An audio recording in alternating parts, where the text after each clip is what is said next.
మాజీ మంత్రి శ్రీనివాస్ గౌడ్ చిల్లరగాళ్లను వెంటేసుకొని తాగొచ్చి సదరు ఉత్సవాలకు ఆటంకం కలిగించారని యాదవ సంఘం నేతలు ఆరోపించారు. శుక్రవారం పాలమూరులో ఏర్పాటు చేసిన విలేకరుల సమావేశంలో ముడా చైర్మన్ లక్ష్మణ్ యాదవ్తో పాటు యాదవ సంఘం నేత శాంతన్న యాదవ్ మాట్లాడుతూ మాజీ మంత్రి దురుద్దేశంతోనే సదరు ఉత్సవాలు జరగకుండా అడ్డుకునే ప్రయత్నం చేస్తున్నారని అన్నారు. గ్రామ స్థాయిలో యాదవులు బలపడడాన్ని మాజీ మంత్రి జీర్ణించుకోలేకపోతున్నారని, కుట్రపూరితంగా యాదవులు పవిత్రంగా జరుపుకునే సదరు ఉత్సవాలకు వచ్చి గొడవ చేశారని వారు అన్నారు. గౌరవప్రదంగా తాము ప్రతిపక్ష నేతగా ఉన్న మాజీ మంత్రి శ్రీనివాస్ గౌడ్ను ఆహ్వానిస్తే తాగిన వారిని వెంటేసుకొని ఉత్సవాల్లో గొడవ చేయడాన్ని తాము తీవ్రంగా ఖండిస్తున్నామని అన్నారు. మంత్రి ప్రవర్తన వల్ల ఆయన పేరే ఖరాబ్ అవుతుందని, ఈ విషయాన్ని ఆయన గ్రహిస్తే మంచిదని లక్ష్మణ్ యాదవ్ అన్నారు. మాజీ మంత్రి తన ప్రవర్తన మార్చుకోకుంటే తీవ్ర పరిణామాలు ఎదుర్కోవాల్సి వస్తుందని, బీసీలంతా కలిసి తగిన బుద్ధి చెప్పడానికి సిద్ధంగా ఉన్నారని అన్నారు. నిన్న శ్రీనివాస్ గౌడ్ మాజీ మంత్రి గారు రావడం జరిగింది. మేము ఆయనను ఆహ్వానించినాం. సదర్ ఉత్సవ కమిటీ ఆధ్వర్యంలో ఆయనను ఆహ్వానించినాం. కానీ కొంతమంది ఆయన వెనుక తాగుబోతులు వచ్చి తాగి నిన్న మా సదర్ ఉత్సవానికి డిస్టర్బెన్స్ చేసినందుకు మా యాదవుల మనోభావాలని దెబ్బతీసినారు. ఎందుకంటే మిమ్మల్ని ఆహ్వానించడం, మీరు వచ్చి కూర్చోవాలి, మీరు మాకు మీరు సందేశం ఇచ్చి పోవాలి. తాగి వచ్చిండ్రు. తాగి వచ్చి మీరు కూడా పెద్ద మనుషులు, మీరు మాజీ మంత్రి, రాష్ట్రానికే మాజీ మంత్రి చేసిండ్రు. మీరు కూడా తాగి వచ్చి మా యాదవుల కృష్ణుని పూజ చేసుకొని మేము పవిత్రంగా ఉన్న దాంట్లో వచ్చి మీరు అందరూ వచ్చి మమ్మల్ని న్యూసెన్స్ చేసినందుకు కూడా మేము దీన్ని తీవ్రంగా ఖండిస్తున్నాం.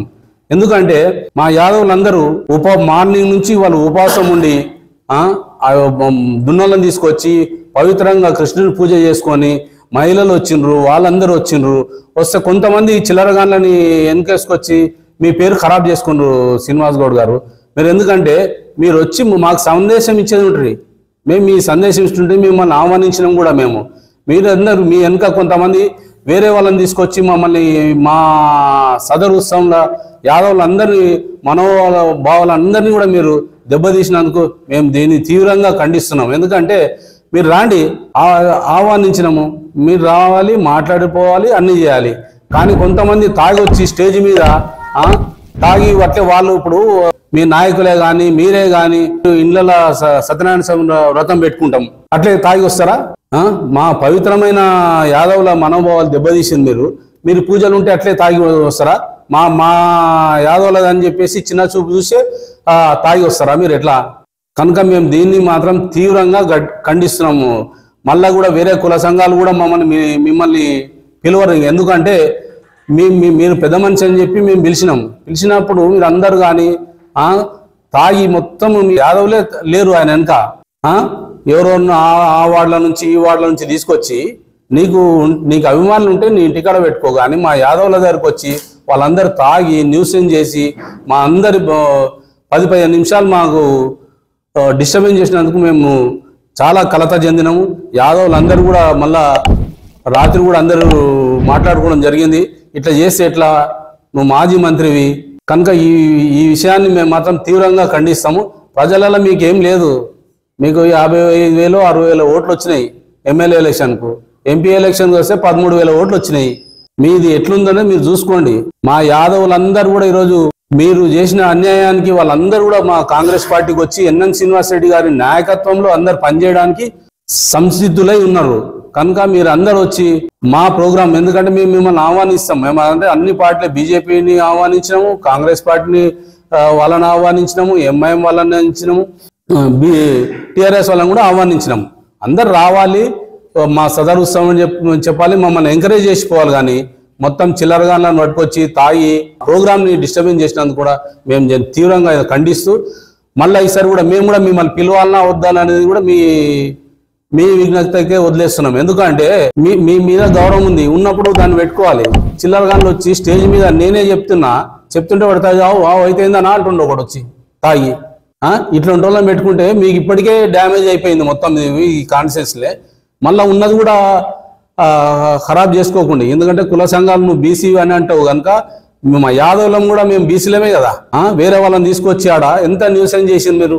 మళ్ళీ ఈరోజు కొంతమంది సోషల్ మీడియాలో మాట్లాడుతున్నారు, సీనన్న దెబ్బ అంటే ఏం దెబ్బరా భయ్, తాగి వచ్చి గడబడి మా దగ్గర చేస్తే ఇదేనా మీ కుల సంఘంలో? ఇప్పుడు కొంతమంది వరదా భాస్కర్ అన్న మా మనోభావాలు దెబ్బై తిన్నాయి కనుక మేము దీన్ని తీవ్రంగా అఖిల భారత యాదవ మహాసభ సదర్ ఉత్సవ కమిటీ ఆధ్వర్యంలో మేము తీవ్రంగా ఖండిస్తున్నాం. బరాబర్ మాకు మా మనోభావాలు దెబ్బతిన్నా కనుక వాళ్ళ విజ్ఞతకు వదిలేస్తున్నాం. ఎందుకంటే వాళ్ళు సారీ చెప్తారా తప్పైందని చెప్తారా అనేది వాళ్ళ విజ్ఞతకు వదిలేస్తున్నాం. మేము ఆడ మా ఎన్ఎం శ్రీనివాస్ రెడ్డి గారు వచ్చిన మా ఎమ్మెల్యే గారు వచ్చినాక బండి దిగిండు, సాధారణంగా ఆహ్వానించినాము. మీరు కూడా బండి దిగి మా దగ్గరికి రావాలి, వేదికపైకి రావాలి.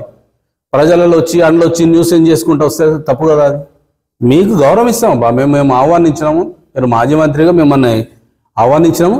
మీరు ఏడే రావాలి, ఈడ స్టేజ్ కాడ దిగాలి, మేము సాల్వ్ చేస్తాము, కండువ కప్తాము, మేము గౌరవిస్తాము, అన్నీ చేస్తాము. ఆ పబ్లిక్లలో దూసుకొచ్చి కొంతమందిని మాజీ 2-3 కౌన్సిలర్లు వాళ్ళ గల్లీ నుంచి వేరే వాళ్ళని దొరికొచ్చి తాపి దొరికొచ్చింది అంతే. మాజీ మినిస్టర్ శ్రీనివాస్ గౌడ్ గారు వచ్చుకోమే ఇప్పుడు అందరు ఇప్పుడు వచ్చారు. ఇప్పుడు హైదరాబాద్కి వెళ్ళి మా అశోక్ అన్న వచ్చారు, మామనార్కి వెళ్ళి మా శాసనసభ్యుడు ఎమ్మెల్యే గారు వచ్చారు. సాధారణంగా పిలిస్తే మేము స్టేజ్ మీద పిలుచుకున్నాము. ఆయన వచ్చుకోమే చిన్న పిల్లలకి ఏంది అది చేసుకోమది, అది చేసేది పద్ధతి. బర్రకాడున్న పిల్లలు చేస్తున్నారు అది చేసేది. అది ఈయన కూడా దున్నపదుల కాడిన పిల్లలగా చేస్తే ఎట్లుంటుంది, గలీజ్ ఉంటుంది అది చేయనీకి. అది రావాలి, వచ్చి కూర్చోవాలి, మేము పిలిచినందుకు రావాలి, రాలే, మాకేదో చెప్పాలి, పోవాలి. ఆయన వచ్చుకొని నేను రెట్టవాటి గుంజుకుంటున్నా, అన్న కూర్చోన్నా, నేను లేచి కూర్చోబెడుతున్నా. ఆయన కూర్చోబెడతాడు, కూర్చుంటాడు, నేనే లేచి కూర్చోబెట్టినా, కూర్చుంటాడు లేడు. ఇంకా పిల్లలు వచ్చి తాగి వచ్చిండ్రు, అక్కడికి దుబ్బుతున్నారు. ఆయన చేసేది అట్లా కాదు, పద్ధతి కాదు ఆయన చేసేది. మా యాదవులంతా చాలా బాధలు ఉన్నారు, ఆయన క్షమాపడి చెప్పాలి మా యాదవులకు అందరికీ. అంత ఇబ్బందులు పెట్టి ఆయన చేసి ఆయన వచ్చుకోమైంది, మాకు చేసింది ఏంది? ఆయన వచ్చి ఆడ చిల్లరగా చేసేది ఏంది? మాకు అంతా మాకు ఇబ్బందులు ఎదుర్కొన్నాము, ఆయనతో వచ్చింది ఏం లేదు. ఆయన వస్తే మంచి మాజీ మినిస్టర్ కదా, మా మామూలు ఆయన బీసీ నాయకుడే కదా అని పిలుచుకుంటే ఆయన చేసేది ఇట్లా చేస్తే మాకు పద్ధతి అనిపించలేదు. దానికి మేము తీవ్రంగా ఖండిస్తున్నాము. ఆయన మాకు క్షమాపణ చెప్పాలండి. నిన్న జరిగిన సంఘటనకు గత సంవత్సరంలో కూడా శ్రీనివాస్ గౌడ్ మనసులో పెట్టుకొని మా సదరుత్సవాలను ఖచ్చితంగా చేయకుండా కొద్దిగా ఆపిండు. అదే విషయం మా మనసులో వచ్చినప్పుడే మేమందరం కూడా ఏం చేయాలనేది చేసినాము. చేసి కూడా ఈ సదరుత్సవాలు ప్రతి గ్రామంలో కూడా చేస్తున్నాం కనుక ఈ నియోజకవర్గాల గట్టిగా చేస్తున్నారు యాదవులు అనే మనసులో పెట్టుకొని కూడా మరి నిన్న వాళ్ళ కార్యకర్తల్ని ఉషకొల్పి కావాలని ఎట్లనైనా సదరు చెడగొట్టాలి, యాదవుల మానవత్వం దెబ్బతిన కొట్టాలనేది ఒక దృష్టిలో పెట్టుకొని పనిచేసినట్లు మేము భావిస్తున్నాము. లేకుండా పోవడం ఏం మామూలు ఏ చిన్న చూపు చూసినట్ల ఎట్లా మేము ఎట్లాగానే వచ్చడం అనేది మా తేజ్ ఎక్కడమైంది దిగిపోకడం ఏంది అనేది మేము ఈ పత్రిక ముఖంగా గట్టిగా అడుగుతున్నాం. మేము ఎట్లాగానే వచ్చినాం, మాలో చూసి ఎందుకు వచ్చినావు, ఎందుకు దిగిపోయినాము. ఒక బీసీ లీడర్ అని చెప్పిన వాళ్ళు మేము బీసీలో మీటింగ్ చేస్తే మా మీటింగ్ నీవు ఒక బైకాట్ చేసినట్టుగానే వస్తుంది మా పానానికి. ఎందుకని అంటే తేజ్ ఎక్కుతావు దిగుతావు అంటే ఏంది? మేము మా మీటింగ్ బైకాట్ చేయడానికి వచ్చినామా, లొలి చేయడానికి వచ్చినాం? మేము గౌరవంగానే ఇంటికి వచ్చి మా బీసీ లీడరు మాజీ మంత్రి మాకందరికి బీసీలో అండదండ ఉంటామని కూడా కోరుకుంటున్నాం. కానీ ఇటువంటి పనులు చేసి మాలో బైకాట్ చేసే మా మానవాళ్ళు దెబ్బతింటే మాకంతా అందరికీ బాధాకరమైన విషయము. వచ్చి సీటీలు కొట్టుకోమో ఎత్తుకోవడం అలచలు చేయడానికి ఇతర ప్రజలకు ఖచ్చితంగా ఇప్పుడు ఎమ్మెల్యే ఉన్నాడు, ఆ ఎమ్మెల్యేకి ఎగిరియడానికి కార్యకర్తలు లేరా? కార్యకర్తలు లేదే గెలిచిండా? అలా కూడా ఉన్నారు కదా కార్యకర్తలు. ఆ సబ్జెక్టు బంద్ చేసి నీవేదో అలచలు చేయాలి అవునానాలి అంటే ఇంకా చాలా తీవ్రమైన పరిణామాలు ఇబ్బంది అవుతావు. మేము బీసీలమంతా ఏకదాటిగా ఉన్నప్పుడు కూడా నీవు ఇంత మళ్ళీ గౌరవించకుండా ఉండడం ఇది తప్పని మేము అనుకుంటున్నాము. ఖచ్చితంగా నీ అభిప్రాయము నీవు ఉండొచ్చు మాజీ మినిస్టర్, కానీ మాకంతా మానవాళి దెబ్బతిన్నది కనుక నీ మనసు ఏదన్నా ఏమున్నా మా కులానికి అన్యాయం జరిగింది ఖచ్చితంగా మాకు క్షమాపణ చెప్పాలని కోరుకుంటున్నాం.